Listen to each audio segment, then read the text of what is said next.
Hello, and welcome to AtheroTalk, the podcast series by the EAS Young Fellows, where we bring you closer to the people and stories shaping the field of cardiovascular science and atherosclerosis research. I'm Pelin Golforoush, and I'm thrilled to welcome you to a very special episode of the podcast. As part of our mission to make AtheroTalk truly global, we're reaching beyond Europe to connect with leaders from every corner of the world. Today, we're heading to Chile in South America to speak with someone who has made a lasting impact on lipidology, metabolic medicine, and cardiovascular prevention, both regionally and internationally. Our guest today is Professor Rodrigo Alonso Karlezi. Professor Alonso is a specialist in internal medicine with a PhD in medicine and a master's in clinical nutrition from the Autonomous University of Madrid. He is currently the co-director of the Advanced Center for Metabolic Medicine and Nutrition in Santiago, where he leads clinical care and research in lipid disorders and cardiometabolic risk. He previously served at the Jimenez Diaz Foundation in Madrid and later as head of the nutrition department at Clínica Las Condes. He played a key role in registries for overweight patients and those with familial hypercholesterolaemia, a field in which he is internationally recognized. Prof. Alonso co-founded the Spanish Familial Hypercholesterolemia Foundation and coordinated the long-running SafeHeart study. He now holds leadership roles in Atheros Chile, the International Atherosclerosis Society, and the Ibero-American Network of FH. Professor Alonso, it's an absolute pleasure to welcome you to AtheroTalk. Thank you so much for joining us and for representing Chile in this international episode. Hello, Pelin. Thank you very much. Let's begin by getting to know the person behind the profession. Could you start by introducing yourself to our listeners? Who is Rodrigo Alonso Karlezi beyond the titles and affiliations? Well, thank you. Thank you very much again for having me here, and congratulations for this great initiative to the European Atherosclerosis Society with these AtheroTalks. Well, beyond the titles, I'm someone deeply passionate about understanding and improving human health, especially prevention of cardiovascular disease and cardiometabolic disease, through science, clinical care, more clinical care, and collaboration with among different institutions. I'm also, in the other side, not only work, someone who enjoy time with family, sport, enjoy time with friends, traveling a lot, and connecting people with different cultures. And of course, mentoring younger colleagues and physicians and researchers, building bridges between science and real-world impact in medicine. Thank you for that warm introduction. Could you describe what a typical day looks like for you? How do you manage to balance clinical duties, academic leadership, and global collaboration? Do you think that is a typical day for everyone? So I will try to explain more or less what it is, what happens, some days in the week. I usually start very early at 5:36 in the morning when I go to the gym to do some sport. It's the only time I can go there. And then, from 8 in the morning, I usually start a blend of mostly clinical work with patients, in our outpatient clinic. In Santiago. Also, we have some clinical session with colleagues in the same center. Sometimes research meeting for collaborative project. We usually collaborate with other institutions in the country and, of course, with other institutions worldwide. As you said, I'm the president of Atheros Chile. It's a corporate educational corporation, and also I'm the chair of for the Federation of the Americas of International Atherosclerosis Society, and we're doing a lot of educational activities, online, mostly online, and we have to have meetings, Zoom meetings with them to organize all of this. Of course, every week we receive some requests from journal to review some manuscript. We have to do also this in some times. Also, the papers you have to review because you have interest on them, and of course it's the day finished around 8 p.m. Doing many things, and you want to rest a little bit, no? Yeah, it sounds like it's challenging, but a rewarding balance. Many of our listeners are early career scientists and clinicians juggling similar responsibilities. What advice would you give to early career physicians or researchers who are beginning to juggle these responsibilities, whether they're clinical, academic, and organizational? Yeah, when you start, when you're young and you start, you want to cover all, and I think that sometimes it's important first to focus in one area first, to strength all the energy in one idea, in one project, the objectives, the targets. Try to it's very difficult to do everything at once. uh, you need good mentors, so you have to look people who would uh, teach you, how to proceed in this path, in research or in clinical care. And also, of course, never lose curiosity. Curiosity is very important. We need curiosity, to grow in our fields, in our research, in our clinical practice every day. That is very true. Let's take a step back now and talk about your journey into this field. How did your pull towards specializing in internal medicine and lipid disorders begin? Were there any formative experiences or challenges that shaped your interest in atherosclerosis and cardiovascular care? Yeah, I will try to summarize my path. When I started internal medicine in Chile in 1988. And in 1989, I had, in the second year, I had the opportunity to spend 1 year outside the country to do the program, outside. And I decided in Spain because I know people in Madrid. My father was also a physician, and he studied in Madrid in his times, and I had the contact. So I decided to go to Madrid, to Fundación Jiménez Díaz. It was one of the best university hospital, to do this, the internal medicine. And I arrived in 1989, the middle of 1889, to do internal medicine and clinical pharmacology. And I did this part of the program, but then I had the luck. It was like a stroke of luck, to meet Dr. Professor De Olla and Professor Pedro Mata, and they were in the lipid clinic at the Fundación Jiménez Díaz, and they offered me to do some research. We started with diet. I started doing what the effects of different type of diets. Of course, we were more involved with olive oil, with monounsaturated fat, and the effects that fat in diet have on health. So they offered me to do my PhD, and I did in this field, diet. And I remember that I analyzed oxidation of LDL, of lipoproteins, and also, many other issues related to atherosclerosis and related to diet. It was very, very, very good a moment in my life, because I was almost dedicated in researching this. It was very, very amazing. We contact with Convent of Nuns and Brothers, and we changed the diet during 6 months, do different diets, and every weekend went there to take the bloods. So I think it was very, very interesting, and we published a lot, and I did a PhD with these models. And then I have to back to Chile some couple of months to to end my fellow in internal medicine, and then back to Madrid again to work specifically in the lipid clinic, more in clinical. And then when we started with FH, with familial hypercholesterolaemia, with Pedro Mata. So, and then back after 25 years, I back to Chile in 2014, and I was involved more again in nutrition, in the nutrition department. It was a private clinic, Clínica Las Condes, and I was more related in obesity. Of course, I continue with FH and lipid disorder, but also most of the patients we had received were with obesity. So I started at that moment with clinical nutrition and obesity medicine, or cardiometabolic medicine, as you want to call it. Thank you very much for that. We know that mentors, as you said, can play a pivotal role in shaping careers. I know you already mentioned a few, but were there any mentors or role models who particularly influenced your trajectory, either clinically or academically?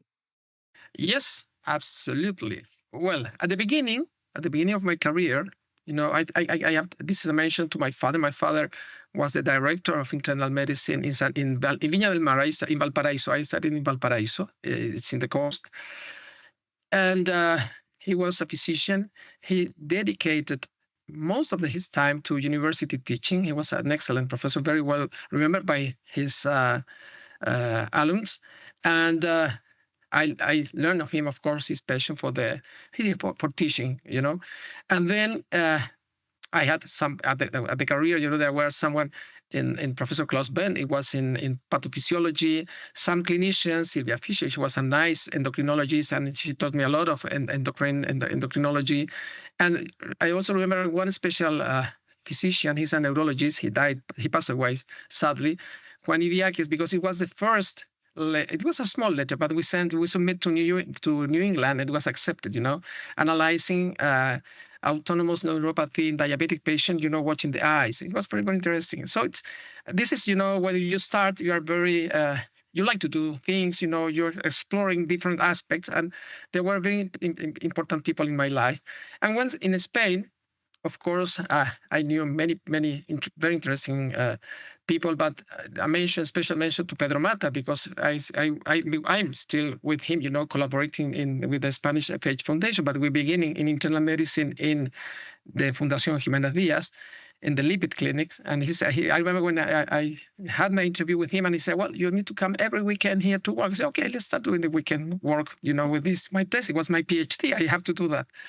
But when we are in the clinics, specifically more in clinic work, we had these families with FH. At that moment, you remember that in the 90s, at least in Spain, statins were not reimbursed and were expensive. And you have the patient, bought the statin and give to the children. So, and the patient didn't take the medication. So and we created the Spanish Familial Hypercholesterolaemia Foundation, and with one of the missions, the more important mission was to recognize FH, like a genetic disorder, and also to get the reimbursement of medication, and we got it. So the FH Foundation in Spain got it, the reimbursement for all medications until now. So this for me is a person, a leader in FH, and his passion for patients advocacy, research, it's impressed me a lot. And now back to Chile again. I have other colleagues, of course, there are people that impress, my colleague Ada Cuevas, she's very, very important person in Latin America, and also she belongs to the SCOPE program from the World Obesity Federation. She's in charge in that, in the education in obesity. She's very known in obesity worldwide. Raul Santos, in Brazil. Carlos Ponte in Venezuela, many cardiologists. Fernando Weiss in Guatemala. There are many good people, clinical people, and also researchers in LATAM that impressed me a lot, because with your passion to work on this. Yeah, good people and good friends make the biggest difference sometimes. Yes. As you wrap up this part of the conversation, is there a current or upcoming project you're especially passionate about? And would you like to share it with our audience?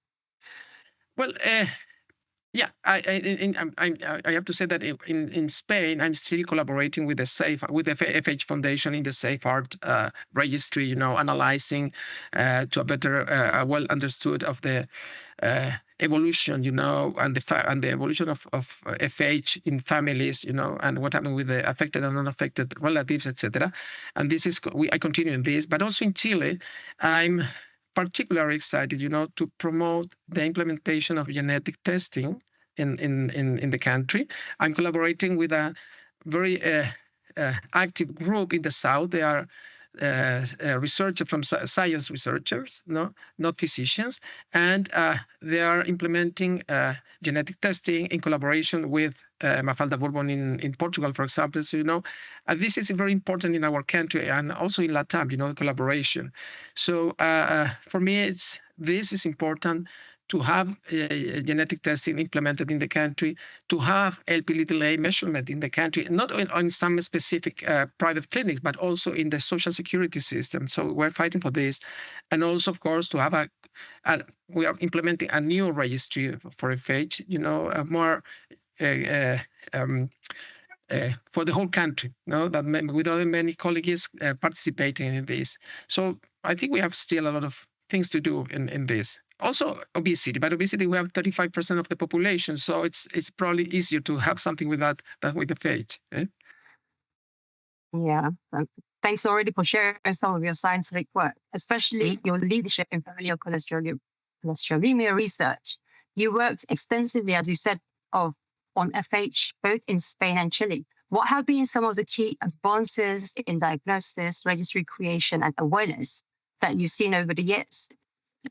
Well, I remember when we started, in 2000, we created the Safe Heart Registry. I think this is a well-structured registry in worldwide.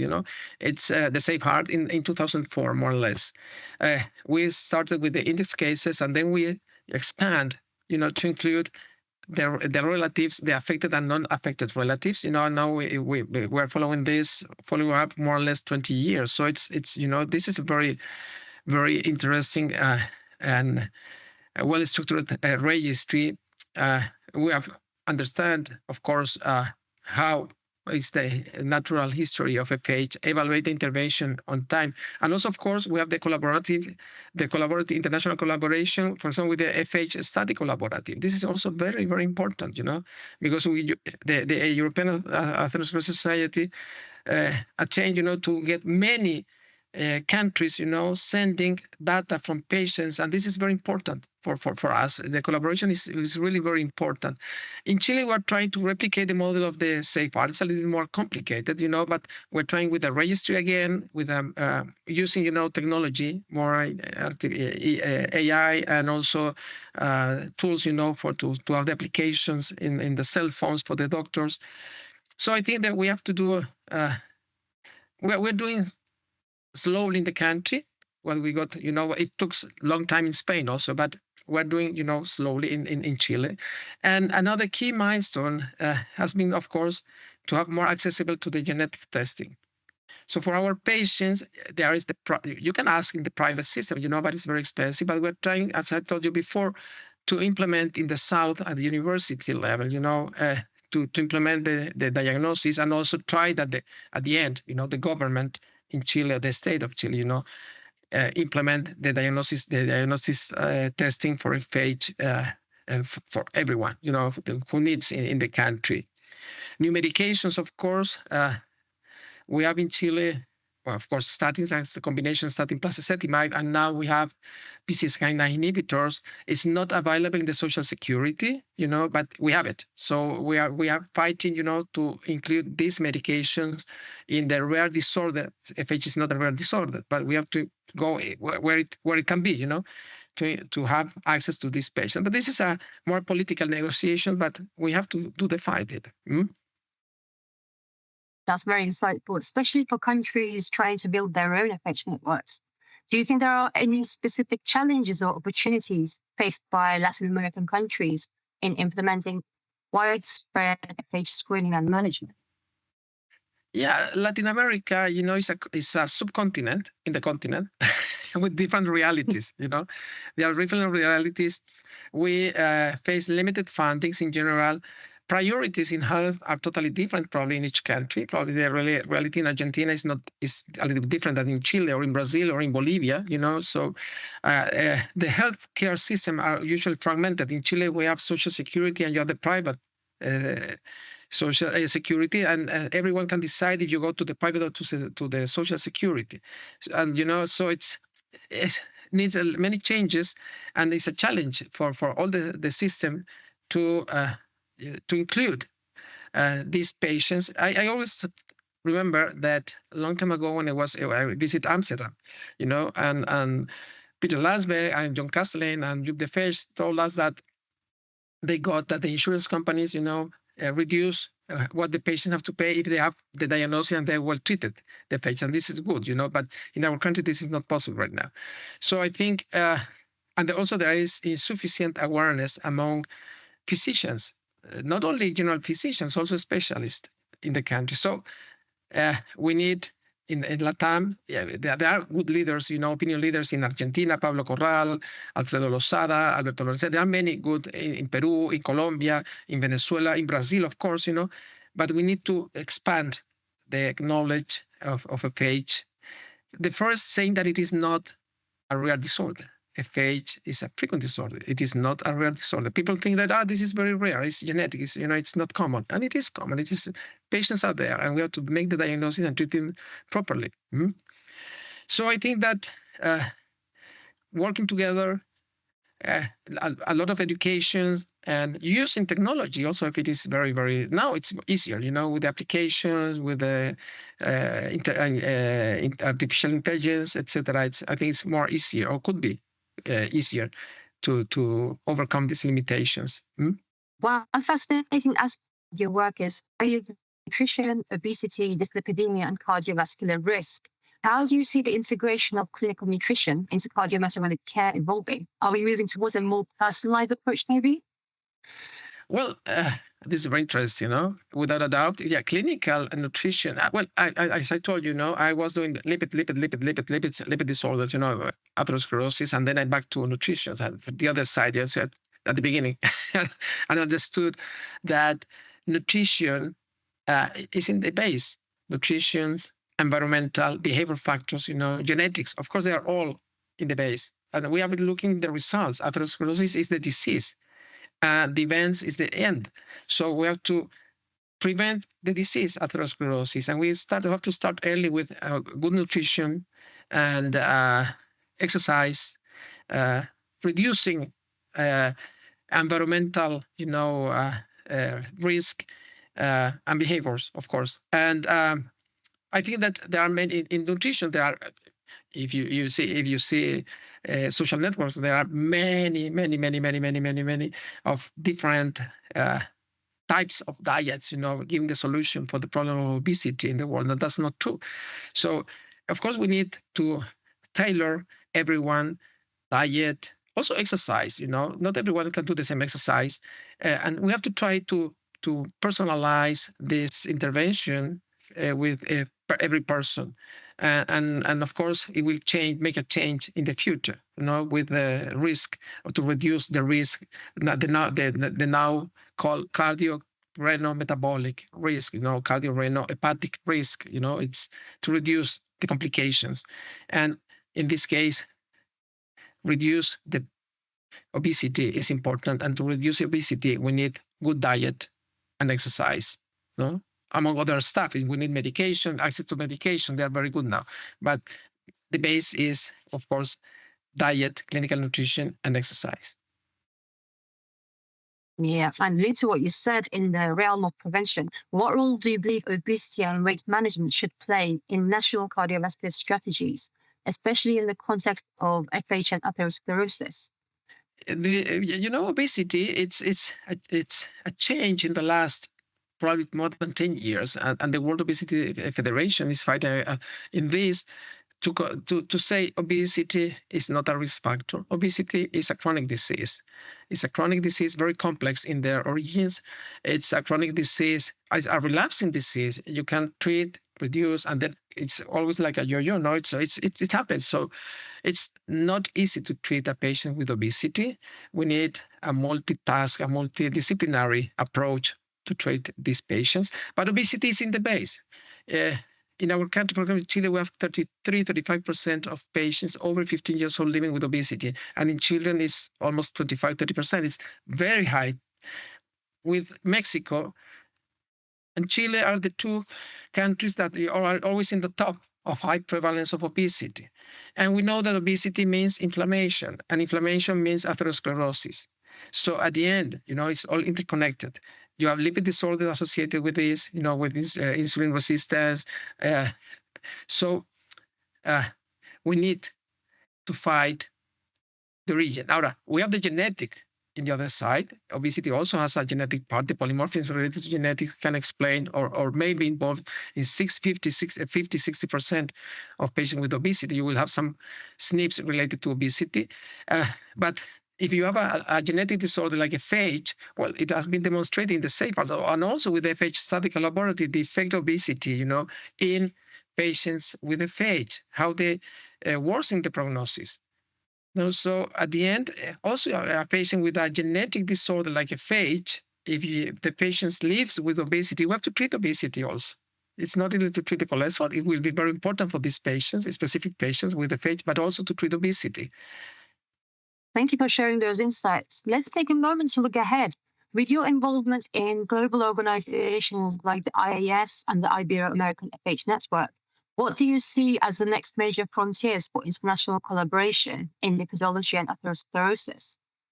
I think that well, the Ibero-American FH network it's an organization we created in 2013 with a group from Uruguay, Spain, Portugal, Argentina, Brazil, Chile, and Mexico. And now then Colombia and Venezuela came into the no, and we're trying to do some initiatives to promote the diagnosis of FH in the region, and of course to try to get access to medication. It's not easy because, as I told you before, there are different priorities and there are different health systems in any country.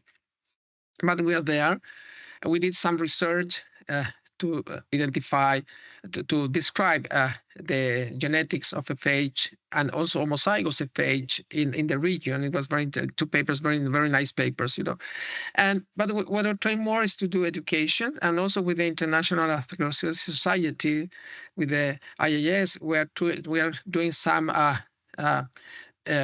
webinars in Spanish for Latam, and this is very good. And also, you have also the European Authority that has this also for rare disorders, also in Spanish, very good, great initiative. And I think that we need to join the efforts, to truly connect global platforms, share data if it's possible. Yes, there are sometimes countries specific problems you have to resolve before that, but to share protocols, resources across country, the guidelines, when we usually follow the guidelines from Europe, and then you have the guidelines from the US and the guidelines from Japan, and many guidelines, and then you have to join, try to say, well, listen, try to follow this. And we have our guidelines in Chile, and more guidelines, it's more technical orientation, they call in the Ministry of Health, because we can do something we know in our corporation, but the one that is valid is what the Ministry of Health does, no? So, but we need, to go and push, all the efforts, to try to connect more. And I think that collaboration in education is very, very, very important. And also, there are very good opinion leaders in our countries in Latam region, and they're very good young clinicians and research that are starting, and they're emerging in this. And so we have to try to make them to be the leaders in the future, in the close future. There's someone, we need the renovation in this. And also, not less, what is important is in the social media networks. It's very important that the younger, because they're more, they use more the applications, and they use more Instagram or TikTok or LinkedIn, and it's important that they start, to share their experiences, and to also to fight against fake news and fake research in the social media. And this is important that the younger clinicians and researchers start to do this. Yeah, and linked to that, from a tools and data perspective, what is your vision for the future of large population registries and biobanks in Latin America? Could emerging technologies like AI, I know you mentioned a little bit on this, like AI and genomics, accelerate research in the region? It is very important. I'm not sure. But the people who do more research, basic research in genetics, know more about what happened with the legal aspect of this. But I think because I think there are some regulations with artificial intelligence, and they use all of these learning machines, etc. And also the biobanks. I think that they are good. In the region, Latin America, as you know, has a very diverse population. We have ethnic people, people, and a lot of immigration from European countries. So we have a mix, most of our population is mestiza, no? It's a mix, between Indians at the beginning and the Spanish or Italian colonos that came, 500 years ago.